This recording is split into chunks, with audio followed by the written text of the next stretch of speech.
Hello, good day everyone.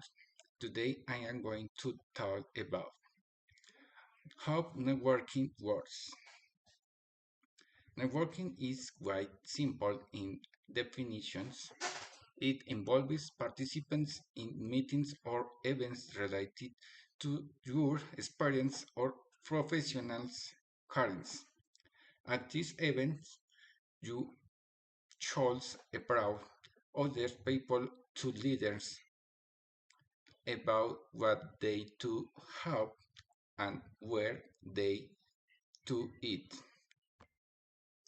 The goal of networking is to open yourself up to meet people of a kind who may be related to your professional fields, while the intention of connecting with those who can help you grow professionally.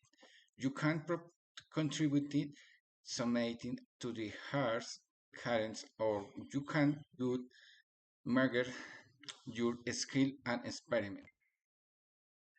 There are three types of networking.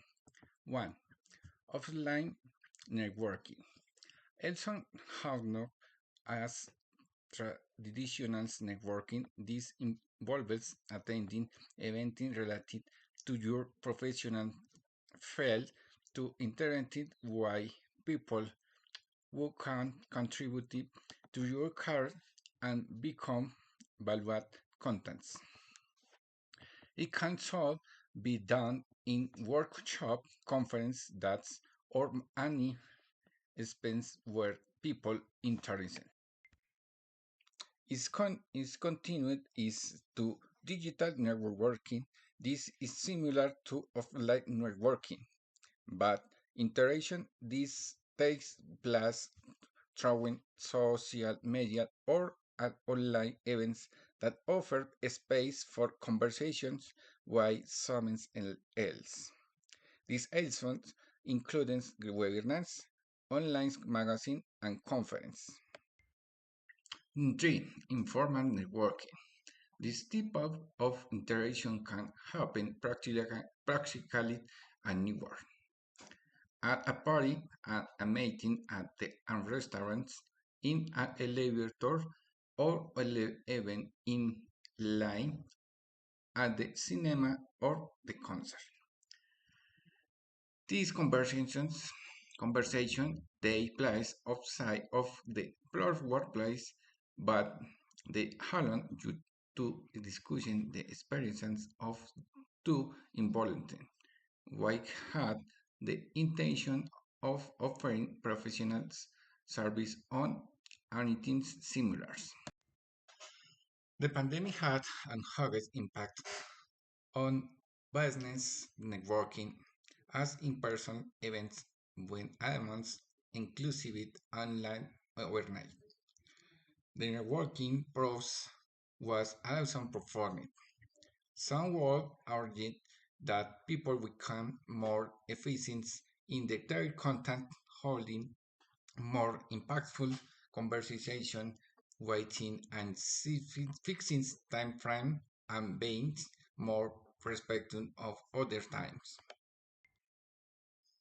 Within the times of networking, we mentioned privileges. There are different ways you can do it. In the case of digital networking, we can start with invitations sent to Facebook page or other personal ways of professional social networks. In the latter case, your main objective is often to connect with people in your same professional field or with people you can help you improve in certain areas of your work. A traditional example in the field of face-to-face networking, the most common when you do not yet have undefined objectives is talking to the people sitting next to you and the table or in the seats next to you in auditoriums, in the cast of an event in the hall. Talking to those next to you is very useful, especially when you are looking to make a radical shift in the area or may market you work in.